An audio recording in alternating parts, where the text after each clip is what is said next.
Okay, so great. We're live.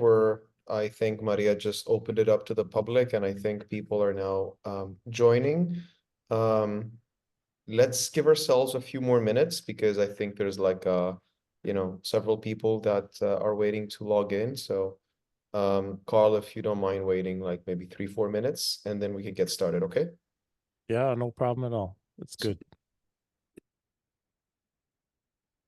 Just gonna do an experiment. Okay, that'll work.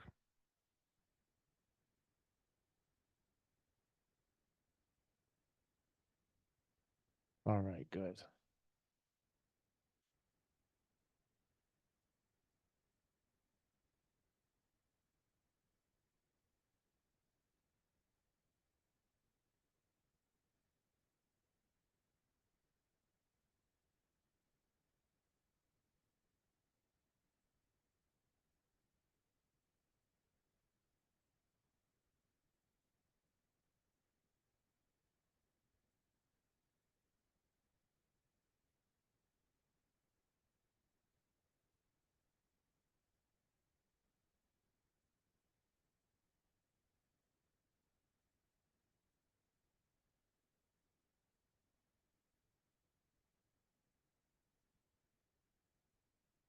All right.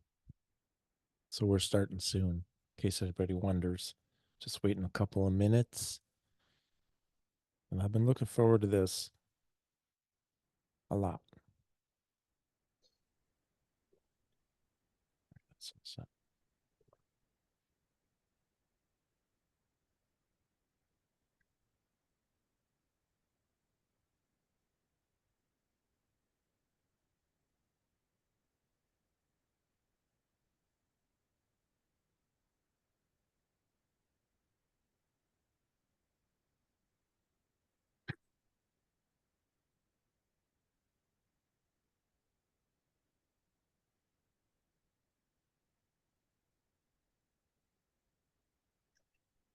Awesome. We can go and get started. Um, Hi everyone. This is Panos, co-founder of PNOE, and in today's webinar, we have the opportunity to be discussing with Karl Sterling. Karl is a longtime PNOE affiliate, has been using PNOE in his practice in New York for quite some time. And his main focus is neuromotor training. That is basically training our neurological system in order to combat things like neurodegenerative conditions like mild cognitive impairment, all the way up to Alzheimer's disease and other conditions that may be affecting our neurological system and brain.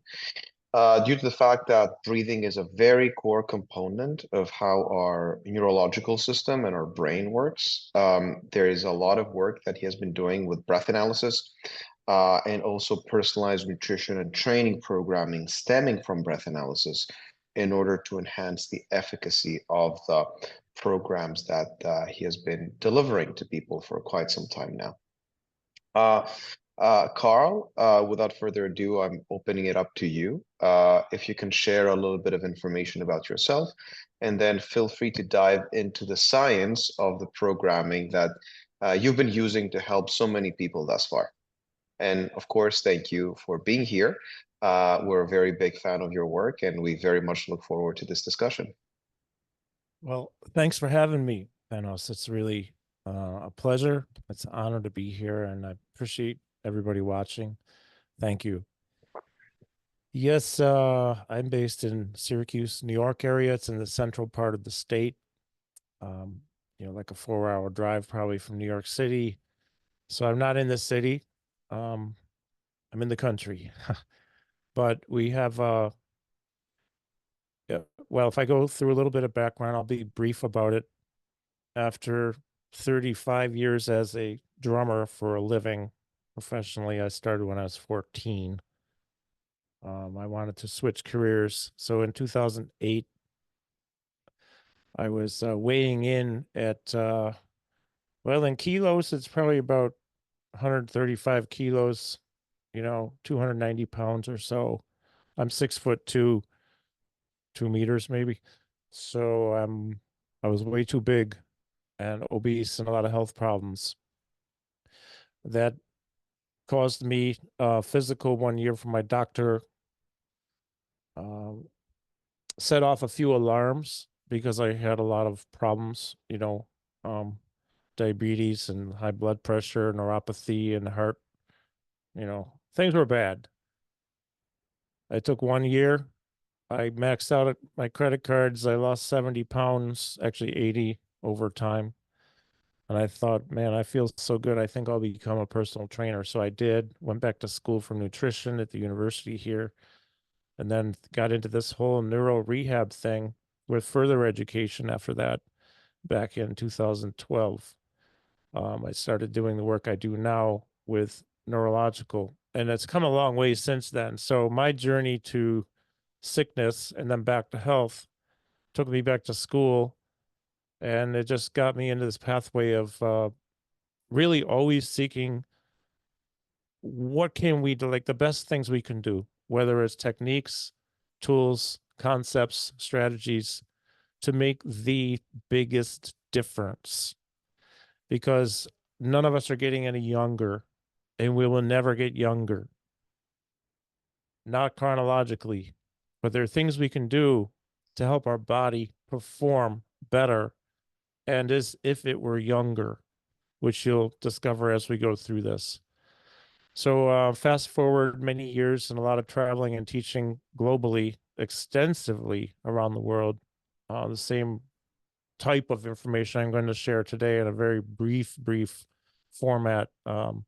Just hit the highlights. Is my goal, my message is to have people hopefully maybe learn a thing or two, like I'm always seeking to learn every day about what it is, or some things. What are some things we can do to make an actual difference? Because if we're not making an actual difference as practitioners, well, that's no good. So we've had the PNOE, well, it's right over here. I don't need to show it to you, but we just did another test this morning, resting and a metabolic VO2 max test. And the person who did it is her test results came out so much better than they did last July or August when she did it.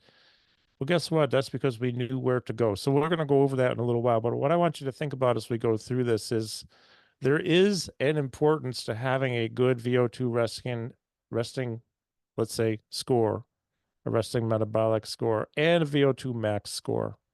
But as I teach everywhere all the time, I want to go off a little bit for one moment and say, because we'll be talking about the brain a lot in the next 40 minutes or so.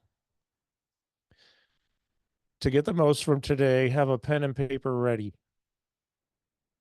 Hyper focus. Put down your phones. It's not my ego, trust me. It's not about that. It's I want you to get the most out of this. Yes, it's recorded, so you probably can access later. But just focus in, write things down, because we know that we create more brain activity when we write things down. Writing is good for the brain. It creates brain activity. So take notes and write Amen them to out that. instead. Take notes on paper. I have stacks of papers because I don't type notes, I write them. And then if they're important enough, I type them into something, right? Writing is good for the brain, and I want you to get the most out of it. I'm 63 years old. I turned 63 last week. I feel better than I've ever felt in my life. Actually, I worked hard for it, but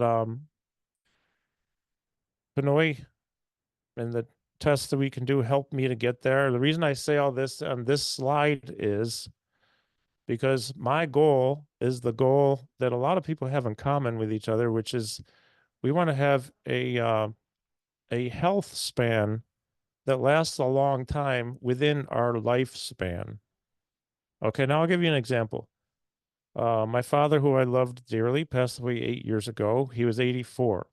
He lived a halfway decent health span until he was 73, and then everything went downhill. Love your dad, and I don't mean to speak ill of my dad or anybody, but when it comes down to it, he didn't take care of himself. He had some issues with some things, and he had 12 years, the last 6 years of his life, where he was bedridden. Well, you want to live long and healthy. You want physically and cognitively and memory wise to be living well and healthy and have a healthy brain. So when we look at health span and lifespan, there's a difference. You live to be 100, but if you have 20 years bedridden, that ain't so good. Who would want to do that? So as a good friend of mine upstairs here, Dr. Joe Barry, says, want to live long and healthy and die quick. That sounds crazy, right? But I'd rather just die all of a sudden than have to like wait it out for months, years, decades. All right. There are correlations between a lot of different things. I could go on and on and on for hours about this, but we don't have that kind of time. So I'm just going to say right now that muscle mass and longevity, they go together like a glove. Grip strength and longevity, there's a correlation in how strong our grip is to how long we live. It's just stats. It's not true for everyone, but it's true for most, in most cases. Movement is key. Move it or lose it. Movement and longevity, movement and health span, movement and cognitive function go together like gloves.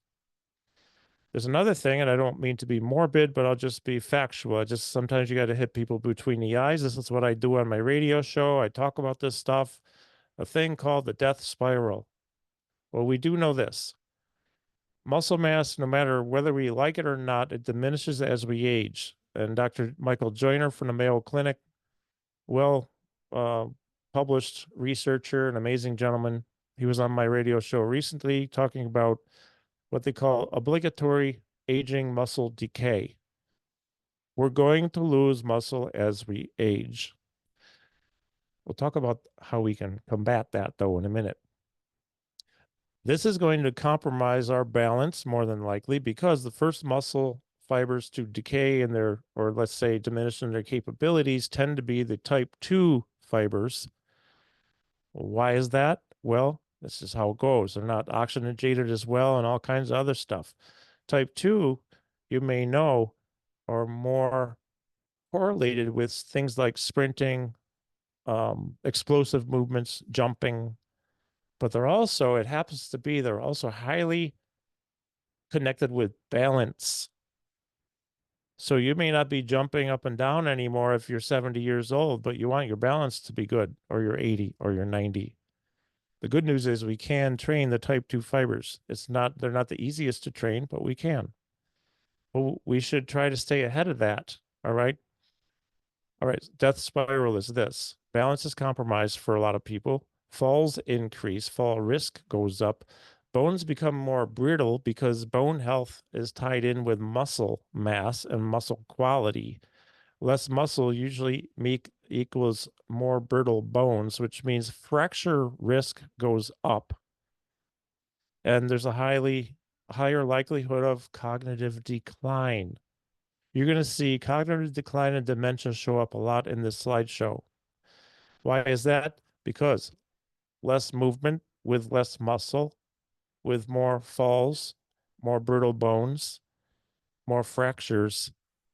It's a cycle, and it is a bad cycle to be in. And less movement does typically equal more cognitive decline, dementia, Alzheimer's, and other things. So how and why diminished muscle mass and less movement? Well, how that all works, we know it will increase risk of diabetes, cognitive decline, and dementia. You may see that there are studies out there that connect dementia or diabetes with dementia, diabetes with Parkinson's, diabetes with Alzheimer's. Why? Well, some researchers say, for example, with Alzheimer's, the diabetes is like Alzheimer's is like type 3 diabetes because it oftentimes is connected to type 2. I could go off on that. I'm sorry. I don't mean to go off subject, but let's take a look. What does this diminished muscle mass do to us? I'm giving you all the bad news up front, by the way. You get all the good news soon. Insulin resistance. I'm not going to read all the words to you, but we know that this can be a problem, right? Less muscle mass reduces the body's ability to utilize glucose efficiently. We want to use our glucose. We need to use our glucose. We don't want to get type 2 diabetes. It's an epidemic now. I'm 63. 50 years ago, when I was 13, hardly anybody was a type 2 diabetic. I'm not judging. I've been there. I was one, but it's gone now. So that is possible, right? Metabolic imbalances, lower muscle affects the metabolic process. Let's keep going. Physical activity. Oops. Lack of physical activity can lead to weight gain. Of course, that's probably a no-brainer, but obesity is a significant risk factor for diabetes, which can increase cases of dementia, cognitive decline, and Alzheimer's, as I already stated. Okay, you got decreased insulin sensitivity from less movement, poorer circulation of blood, and let's add it in some lymphatic fluid stuff in there too. When we move, when we run, when we walk, when we have impact forces hitting the ground, when we jump, we get lymph stuff moving too. You don't want that aquarium of the body to get what does it say? When the muck gets stuck, it's bad luck. You don't want that. That's Dr. Perry Nicholson. That's his stuff, a friend of mine. So anyways, all of this can lead to cognitive issues, dementia, Alzheimer's, but particularly more cognitive issues and dementia. All right, so here we got inflammation, oxidative stress factors to think about, neurotrophic factors. Okay, if we know that exercise increases neurotrophic protective, like neuroprotective brain hormones, molecules, chemicals that are produced via exercise. Less movement means less neuroprotective chemicals and faster decay or let's say dying off of certain brain cells, right? Depends upon what's going on in your body. We're all different. All right. Mental health, functional decline. I mean, you could, if you want the slideshow, I'm just going to say I'll email it. It's no problem. I'll have all my information at the end of the presentation. I'm happy to send this out to anybody to use and review. All right. So let's look at the cycle of events. Cycle events leading to cognitive decline and dementia. Well, it's all connected. Let's start on the right with less strength. And I'm sorry, some of the words got cut off. I just couldn't make this thing come out right, but you can probably figure it out. We know that as we age, we're going to lose a little bit of muscle. If we stay on top of it, we can keep building and maintaining muscle, right? But let's say we don't stay on top of it. We have less muscle mass. We have less strength. Well, check out the arrow going up to less movement. We might move less because we have less strength, less muscle, or maybe because we don't move as much, we have less strength and muscle. It goes both ways. This means either way, we're going to have diminished physical health. And for some reason, I can't see the bottom one. The bottom one says, oh yeah, cognitive decline and dementia. The risks of these developing go up because of the other three dots on here: less strength, less movement, diminished physical health. Well, guess what? When we look at cycle of events leading to improved dementia and Alzheimer's symptoms, if somebody already has it, or to delay the onset of symptoms or disease. If we increase our muscle mass, we'll probably move more. If we move more, maybe we're going to increase muscle mass. Depends on what we're doing. But they go together like a glove. This leads to improved physical health and improved brain health. It all goes together. All of it goes together. And it ain't rocket science. It's easy peasy to understand. Well, let's talk about this stuff now. We do a lot of testing here. I love my PNOΗ device, and I love the fact that we can offer these tests and offer data and measurements that no other VO2 measurement company out there can do. Plus, nobody in town's doing it here. We're the only ones. You Google VO2 max, Syracuse, New York. We have people coming in from 2-3 hours away because nobody's doing it in Rochester, or Albany, or Utica, or Buffalo. We're the ones. Well, I'm kind of glad about that. But really, if you're in those areas, you should buy a PNOE device. Get it, because you're going to offer the best snapshot of a person's overall state of health and the best predictor of their longevity by doing these tests. And I didn't make that stuff up. That comes from Dr. Peter Attia. If you don't know who he is, look him up. You're going to want to subscribe to his podcast and learn everything he has to say. Your VO2 max refers to the maximum rate at which your muscles can extract oxygen from your blood and put it to metabolic use to generate energy. Your VO2 max is often used as an indicator of overall cardiorespiratory fitness and to serve as a metric for tracking progress as we remeasure every few months. We know that if we simply bring our VO2 max from a low percentile to below average, this associates with an approximate 50% reduction in all-cause mortality. When we go from low to above, we're in the 50th to 75 percentile, right? The risk reduction is closer to 70% less all-cause mortality. This is a big deal. It's an unbelievably big deal. So a high VO2 score max correlates with longevity and quality of life. Peter Attia said it. I say it because it's true. As a practitioner here, I am able to offer the best and most precise, like precision intervention strategies for exercises, where to spend time in each exercise modality, whether it's resistance training, zone 2 or zone 5 cardio, and also nutrition advice. That's my background at college, so I do offer that. But PNOE also has a thing with that too, which we'll talk about soon. So remember that this breath test is going to measure so much stuff. All right. I have all that detail in a minute. So when we do these tests, we know we can give valuable insights into overall health and fitness for an individual, which can really help us to prevent cognitive decline.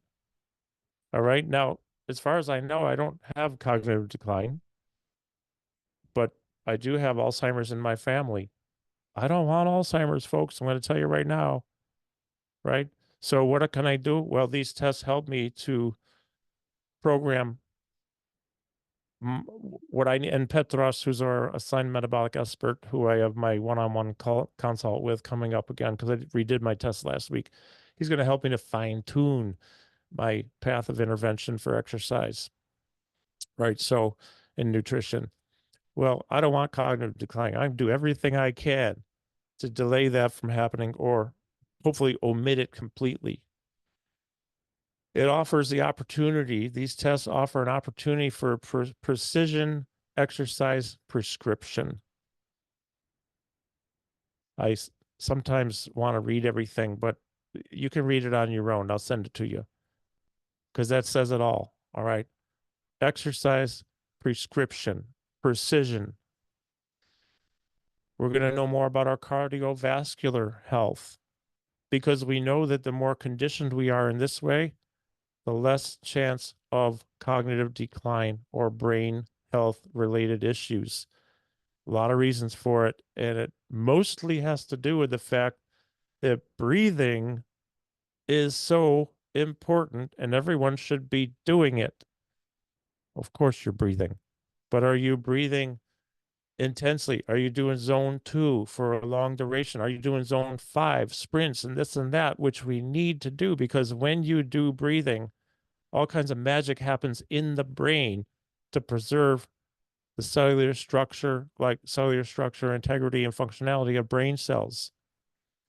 We achieve neurogenesis and brain plasticity by doing regular aerobic exercise, which will be guided by the results from our VO2 max testing and our resting test too, actually, right? This helps to stimulate growth in new neurons. That's neurogenesis. and enhance the synaptic plasticity of the brain, because the brain is very moldable. It can change itself. So again, here we go again. This can improve cognitive functions such as memory, attention, and executive function. What's happening when you're doing aerobic exercise, folks? You're breathing. Breath is everything. Okay, so there's a lot we could talk about.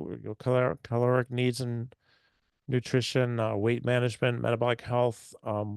We'll learn all about this stuff. This will all help us to achieve better brain health. When we combine the benefits of both tests, let's say, we know we can use these to periodically monitor improvements. You know, like Elizabeth, who did the tests today, her test came out way better on the moving test. Everything's in the green. And I'm just going to say she got 100% running on a treadmill and cognition during movement. Her score last July or August was 12%. Guess what? She's breathing better while she's running now. She's 100% score of cognitive function during movement. Because guess what? If you have a compromised, or let's say any type of hyperventilation or breathing irregularities, whether at rest or while moving, brain function is diminished because oxygen is drawn away from the brain and into the body. Well, she has trained herself, and she knows exactly how to breathe when she's running to have 100% brain function during this. So I'm so happy for her. But this is a metric we were able to measure, and she was able to improve. And just to weigh in at this point, Carl, because it's always interesting to share a little bit of information about longitudinal data that we see here at PNOE across all the different people that we test. Because right now there's like thousands of people conducting tests with PNOE devices every day. The number one problem that we typically pick up is some sort of breathing impairment. And in our report and in our nomenclature, we distinguish between pulmonary problems and respiratory problems. And pulmonary problems are the ones associated with the lung sacs themselves. So it would be some sort of issue that yields an inflammation of the inner surface of the lung sacs, for example, asthma, COPD, or maybe something congenital, and that is causing an issue with the lungs themselves to exchange O2 and CO2 during the breathing process. This is the pulmonary problem. And then you also have the respiratory problem, which is a problem in the mechanics of the breathing. So how effectively you're utilizing the lung muscles and how effectively you're utilizing the diaphragm. Now, obviously, there's many cases where when one exists, the other also exists, in the sense that, these two systems are like highly interconnected, but it's not a one-to-one relationship, meaning that if one is unhealthy, then deterministically the other one is going to be unhealthy, and then vice versa. If one is healthy, doesn't mean that the first one is healthy. But what I want to point out is that a problem in either the pulmonary side or the respiratory function side is by far the most common issue that we come across people. And that is very telling of the fact that people have a lot of, occult pulmonary problems. Like, I talk to people every day. I do a lot of consults myself, especially with new affiliates. And they share stories along the lines of, yeah, I had asthma, but I didn't know that it is still affecting me. But it is affecting you. You just didn't know about it because A, you didn't get tested, and B, over time, you grow used to the disease. And so you become accustomed to living a life that is obviously not at its highest possible quality. You're basically getting used to getting by and living with the disease. So that's one thing. And then the other thing that is very, very common is, anatomical problems like deviated septums. People have deviated septums and they can't use their nose effectively, and they don't know about it, right? And I would say that deviated septum is by far the most significant anatomical problem we can have on our bodies, and we can easily fix it through rhinoplastic surgery.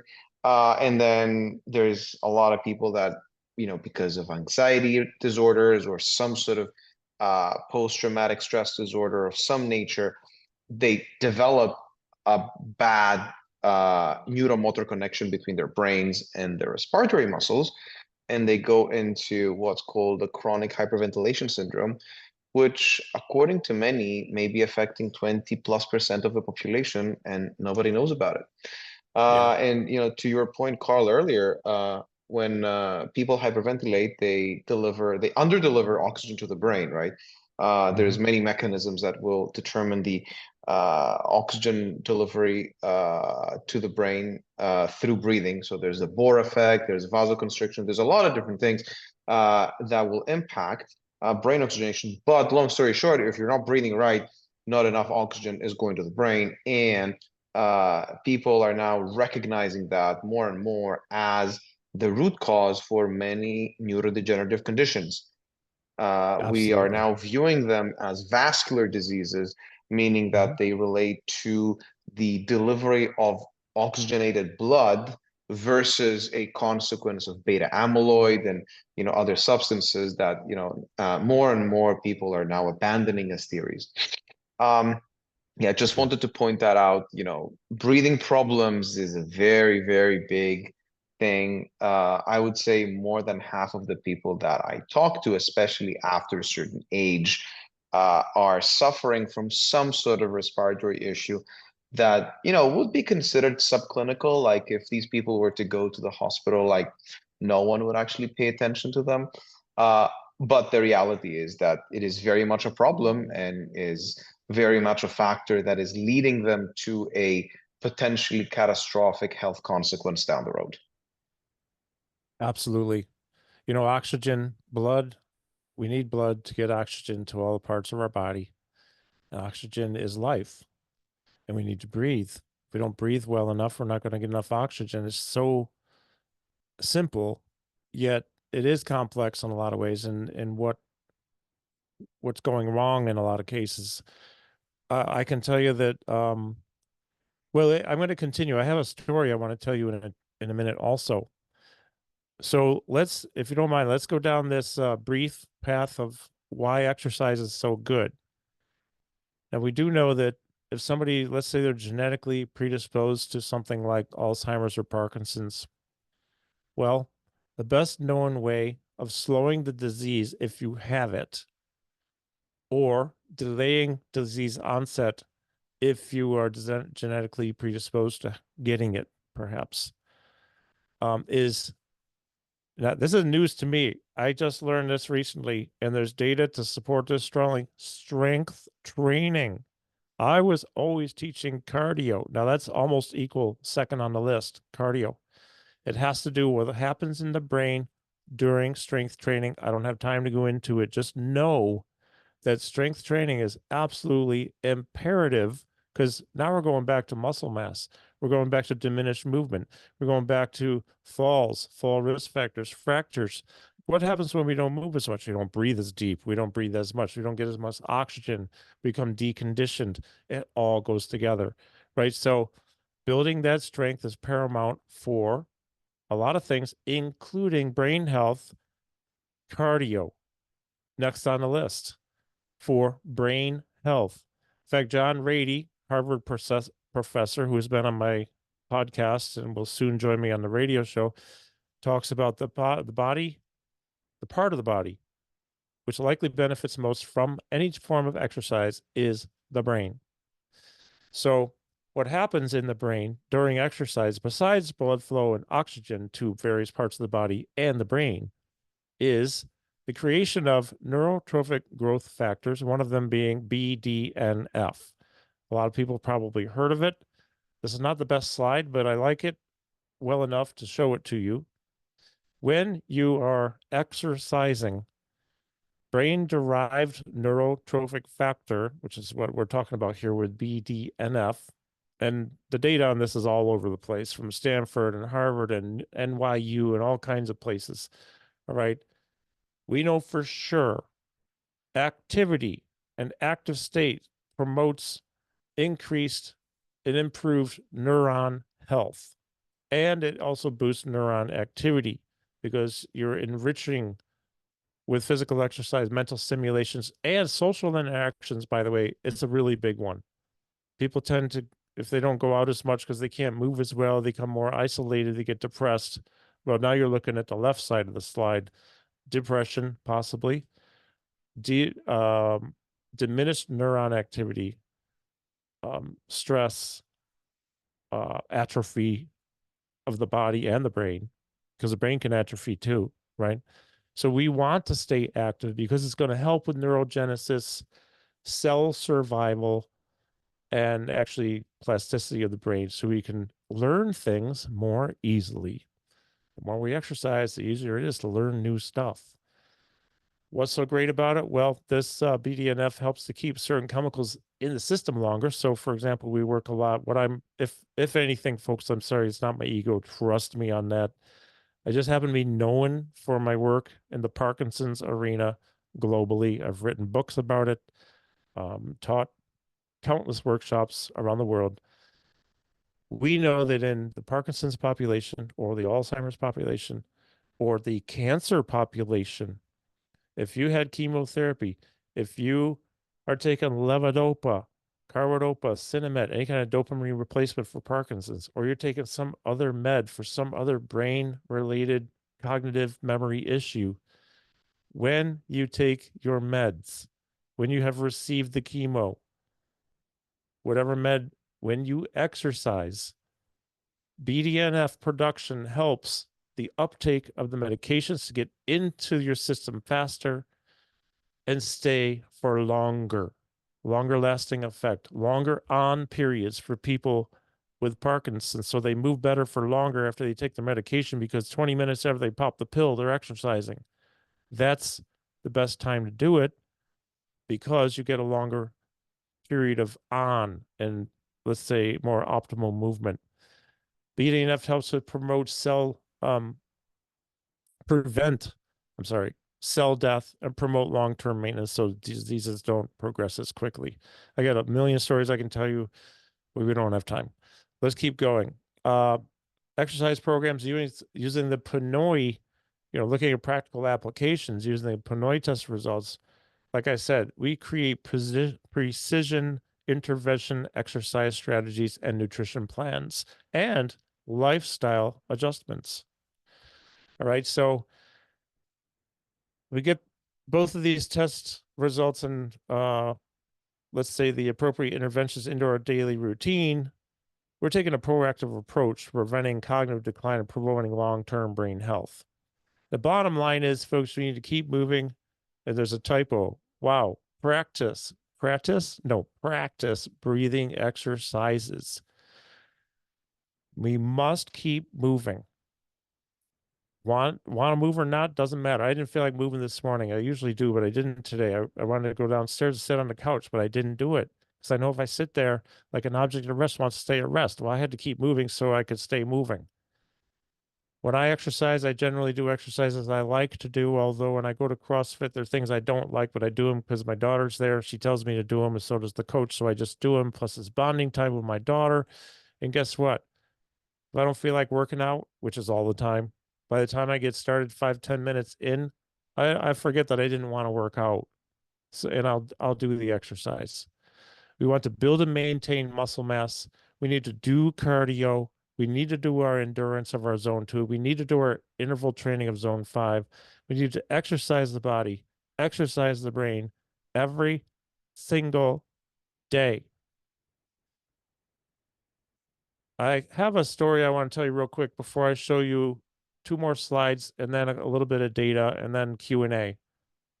I was a drummer for a living from age 14 to 48, almost 49. So 35 years professionally. I was never a smoker, but I was in smoky venues all the time. Even after New York State banned smoking in bars and public places, I would tour with bands and I'd be in other states where they didn't ban smoking. Pennsylvania, Texas, parts of Florida, Washington, D.C., whatever. I had a lot of smoke in my lungs. Well, a long time ago, I was diagnosed with early stage COPD. I was dealing with chronic upper respiratory issues and bronchitis from the early 1990s until 2 years ago. My last infection was about a year and a half ago, actually. So I've had so many antibiotics in my life. It's bad. They good for the time for a while, but 3, 4 times a year, bronchitis, very bad. Sick a lot, traveling the world, getting sick, gaining weight because I wasn't moving because I was sick. Well, now I'm back under control again. But here's the deal. The PNOΗ tests help me to determine a lot of factors that helped me to make an intervention strategy of many different things, some that are not PNOΗ related, where my pulmonologist now is completely, he can't even believe what's going on in my lungs because besides having upper lobe scarring, which they say is permanent, although I'm not sure that's actually true. I'll know a week from today at my next pulmonology appointment and x-rays and all that. 2 years ago, I was blowing 70% oxygen diffusion. That's not enough. You need to have 100. 6 months later, I was up to about 100. Last December, I go every 6 months to this pulmonologist, so I love him like a brother. He's an amazing guy. And he takes time with you. He talks a lot about a lot of things, but also your lung health. I have been exercising. I have been eating a certain way. I have been doing when I need to on my high-end power plate. I have here vibration that helps to shake all the mucus out of my lungs. I lay on the darn thing on my back and on my front, and these peptides that I get out of Vancouver, which really come from Ukraine. Those things, and especially doing interval training and zone 2, I was blowing 196% diffusion last December, enough for 2 people. He calls me a greedy son of a gun. Actually, he called me a son of something else. But anyways, he's so happy, and so am I, because I feel better than I have ever felt in my life, respiratory wise, speed on my interval training, on my sprints on hills, and strength. I'm 63 and I've never felt better. And I attribute much of my intervention to knowing the data that I get from PNOΗ. By the way, I have a radio show. If you go to karlstrang.net, you can see all the episodes or hear all the episodes. I have books available. There's this one, there's this one, and there's this one. And do I have like 3, 4 minutes? I want to show some data. I'm going to show some data of, oops, a gentleman whose name will remain nameless. Last July, this gentleman who was 70 came in. This is a resting test report. These are some metrics that are measured by PNOΗ in the resting test. I think it's a resting, right? Yes. All right. So each of these metrics, folks, is explained in he was a high metabolic risk back then. He's doing fine. For each metric, and I'll just show you this particular one. This says what it is on the left, right here, and how it is measured. Yes, it's a boilerplate form. However, now you know what it is. You know how it's measured. You also know based on the 3 arrows up, we had to Karl, I put think some. you need to switch the windows that you're sharing because we're still looking at the deck Oh, that shoot. you were Okay. sharing earlier. Yeah. Sorry. Hmm. Let me, is that better? Oh, that's nothing. Let's see what we got here. Just This is click the one share thing. screen and then select the window. Okay. Can you see this Perfect. now? You see the Yeah. test? Yeah. Oh, Yeah. sorry, folks. Let me go back. So here are the metrics that are measured in the resting tests that he took last July. Let's get back down to here. Okay. What I was saying before, and I'm sorry you didn't see it, what it is for each metric and how it's measured are there for you. Now we also know that for this respective to that particular metric, He needs to put on muscle mass. So he has more muscle mass too. We also do complete body composition analysis here. He's lost 20 something pounds. Most of it's fat, but he has a net loss of 20 something, but his muscle mass is up many pounds, right? But this is the original test. So we put a priority on resistance training. That's 3 arrows up.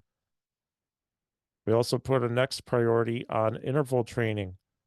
And then, of course, endurance. Now, it gives nutrition suggestions here. It gives lifestyle suggestions. That's for that metric.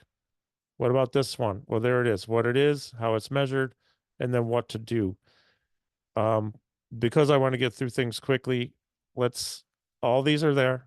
So we also have a complete set of, let's say, the comprehensive test recommendations on what to do for all metrics combined. So in his case, we need to put priority on resistance, 3 arrows up, and endurance. And we did. And of course, we did interval as well. Dietary wise, he has changed his habits considerably. I know back then, I think he was talking with Dimitri, and now we're talking with Petros. We're going to see his caloric balance. He had a weight loss goal, so they created a weight loss calorie deficit, X amount of deficit during days you don't work out and days you do work out. Here we see where to get the calories from in percentages and in grams on days you work out. And days you don't work out, the percentages stays the same. The grams change, but based on what you're doing that day, working out or not working out. I also want to show you this same test, though, on this guy recently. Look at all this. Look at this.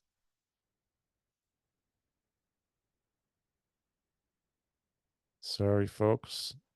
Look at this in July. Look at this 2 months ago or a month ago. He's getting better. Things are getting better, folks. So it's really cool because we were able to take the results from this and direct him on what to do. So the fat burn efficiency, guess what? He has more muscle mass now. He's got more to go. He just had a knee replacement. So I can't even imagine what's going to happen then because he won't have the pain when he's moving, right? So we had him doing a lot of other stuff, not running or anything, but here's his oops, sorry, you saw his name. Hopefully you didn't see it for long though. Anyways, here's last year. And here is this is on the moving test, by the way, which he did on a rowing machine. That's his machine of choice. Now, you won't see as dramatic of changes here, and a couple of things might not have been as good. But aerobic capacity then versus now, it's up now. Cardiovascular then 29, cardio now 32, not big. Fat burn efficiency about the same. Metabolic rate about the same. Recovery went up though. Breathing stability, he's doing, well, that one actually didn't do as well. Okay, so, but we know that we reprogrammed what he's doing. You know, not everything always gets better and goes up.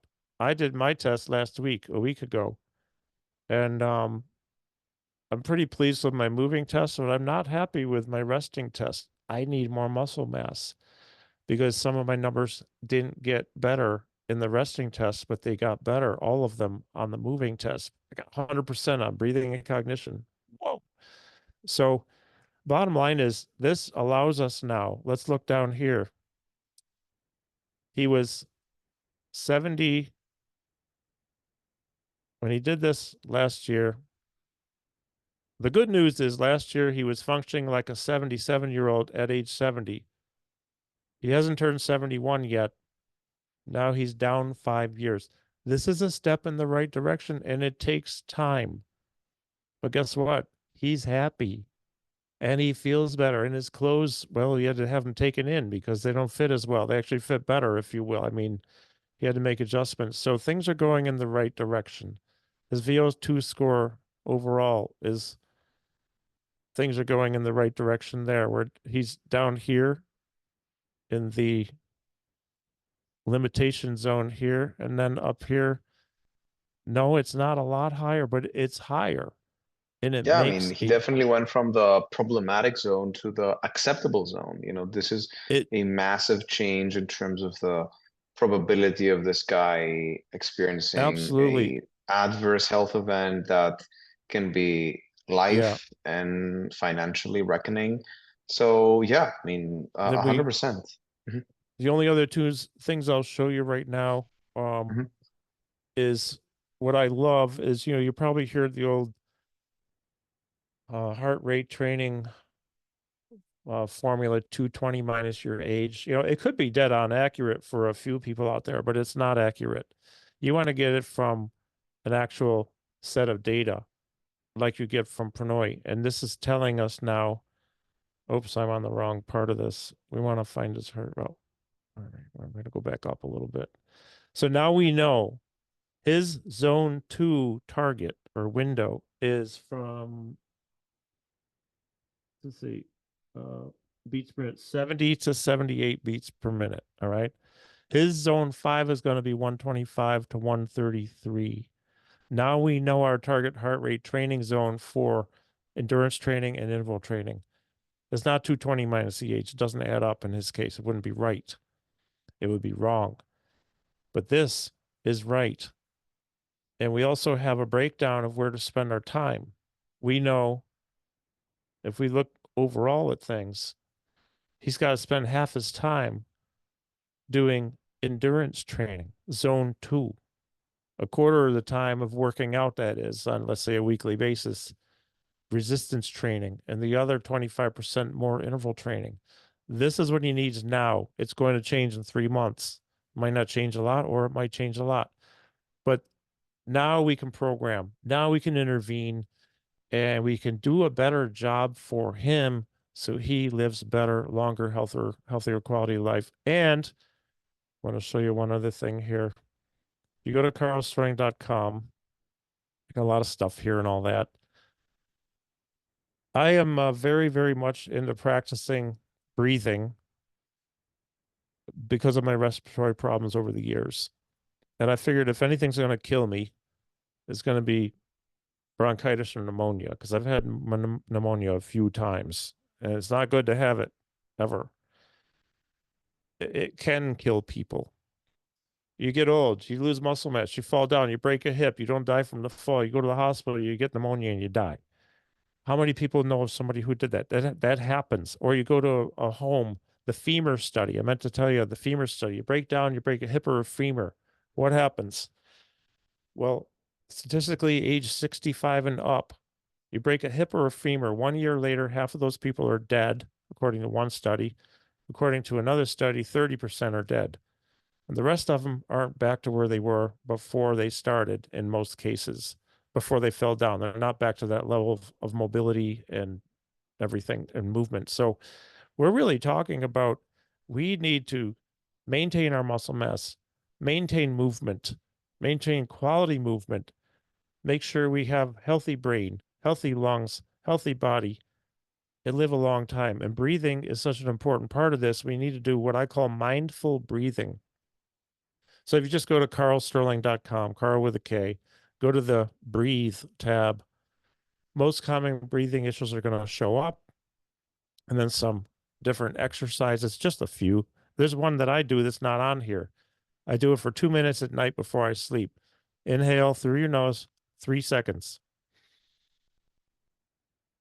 Exhale through your nose, 7 seconds. That's 10 seconds. Do it 6 times for a minute, 12 times for 2 minutes. You're probably going to fall asleep better. So there are a lot of different things you can look at here, a lot of different techniques for different goals. Breath is everything. And I can't think of anything more to say. I mean, I could think of hours of things to say, but there's any questions from anybody out there? And I think I'll stop sharing now. And thank you again for having me. I really appreciate the opportunity Of to be course, here. Karl, thank you so much. It was a very interesting presentation, and thank you for sharing all the stories from your customers and obviously you. the fact that you've been able to change so many people's lives, utilizing more precise testing and more precise programming stemming from the PNOE test is a very big honor for us, and we're very excited to have you using PNOE the way you do. Now, I know we covered a lot of information, so guys, if you have any sort of questions, please uh, type them on the chat, and we can start answering them one by one.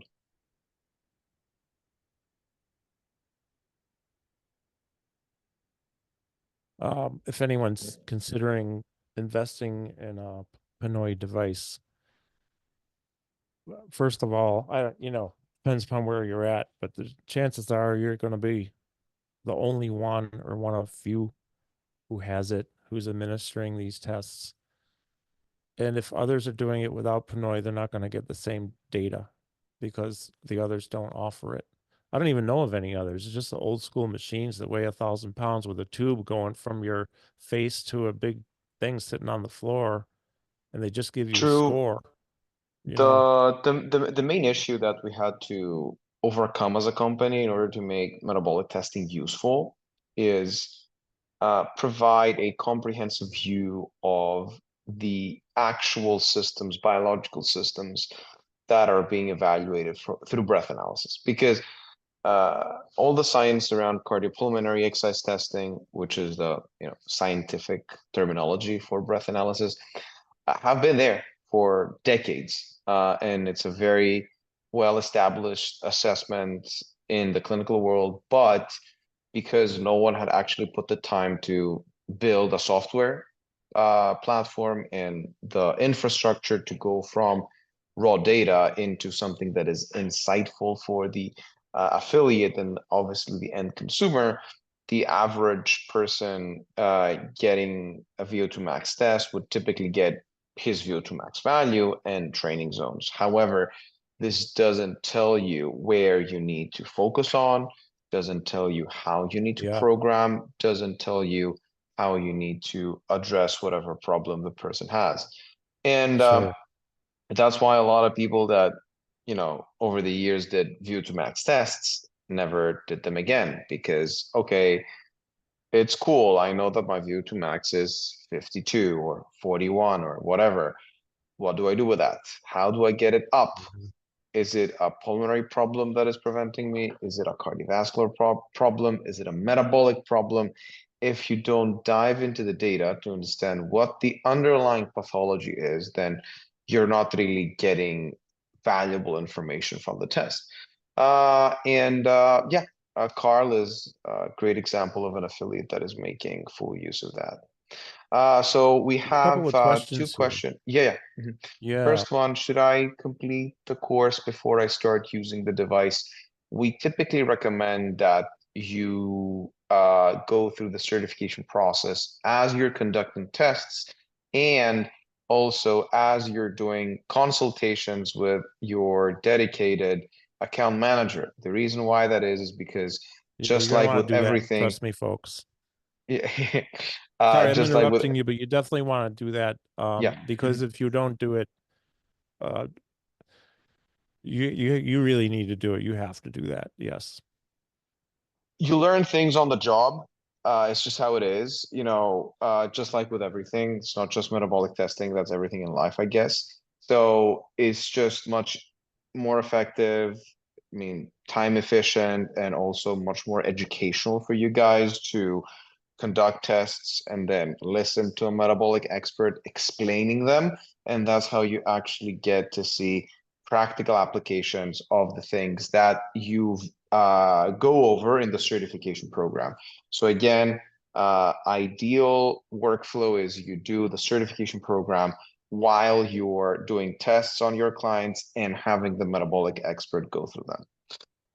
Yeah. By the way, speaking Next. of on the job, I've also had, I think I've probably made every error possible during tests. And these days, I'm not doing that. Like I've learned these little things that because there was a whole lot in the onboarding call. And then my first test, I can't remember who it was, but he gave me online like video support, like a Zoom during administering that first set of tests. And thankfully, I mean, I don't know if I should be even saying that because I don't know if you do that. But anyways, I did have at that time, and I'll tell you what, it helped me a lot because there were little tiny things that I wasn't doing right, even though I thought I was. And I don't mean that to deter anybody. Like when you get it down, this is like the easiest, smoothest thing to use. But you really just need to go in order and follow what you're instructed to do. And I'm not always so good at doing that. So I'm the one at fault for my own mistakes because I didn't listen right, or I thought I could have a shortcut. No, you do it the way it's told to do, and then you're going to be okay. Um, Chromebook, no, we're still just Apple. I don't know the answer to that. Uh, Or the Wim yeah, so Hof. I let me can't let me really take answer the the Wim Hof very well, Mhm. other than Wim Hof is a great breathing method if that's depending upon the goal you're seeking. But I don't have an answer, Costas. I'm sorry, I don't have an answer to your question. um as far as the third question goes, when it comes to Chromebook, are you referring to Android devices, so Android mobile devices? If this is your question, then yes, it's coming up very soon. I would say in the next 1 or 2 weeks, we're launching a new version of the application that is basically the remote control of the device that is going to also support that's going to be compatible with Android operating systems. So the answer is Oh, great. yes. Oh, that's Um, that's great. most of our affiliates use iOS devices, but it was about time that we launch an Android device as well. Uh, tu- tu- tu- um, uh, and I guess we don't have any more questions. Okay, great. Guys, this is a recorded session, so it's going to be uploaded very soon on YouTube. So if you want to watch it again, or if you want to send it to someone who you think can benefit or may be interested in the conversation that Carl and I had today, it's going to be online on our YouTube channel. We will also be featuring a little bit of a summary of the discussion in one of the upcoming newsletters. So that's going to be there as well. And I guess that's pretty much it. Thank you so much, Carl, for joining me today in this great conversation about all the different things Well, we talked about. thank you. And mhm, I put my email address in the chat. It's Karl with a K at neuromotortraining.com, just how it sounds. Um, and I'm just checking down here for one thing. I've had my device refused. I'm feeling inspired to get back to it. Oh, yeah, DeMarcus. great, Yeah, yeah, great to hear that. yeah. Good. uh, I mean, it's yeah. it's. I think it's the single best tool that we have actually for any. I do a lot of assessments, and I have some very fancy equipment here for all kinds of assessments, but nothing compares to this in regards to delivering a set of data which tells us the current state of a person's current state of a person's health at rest and moving. There's no substitute. And they're not paying me to do this. I wouldn't take it if they did, but I'm just saying this is the best device. And it's very, I wouldn't go without it ever. Carl, thank you so much for your kind words and all the work you have done for us Well, and thank with you for PNOE. having me. It's an honor. Mhm. And I got to get going in a minute, work with somebody, but thank you everybody for watching too. So Thank you so if you have any much. questions, reach Appreciate it. out to me anytime. Okay. Thank you. Have a Have a good fantastic one, everyone. day. Bye. Take care. Bye bye.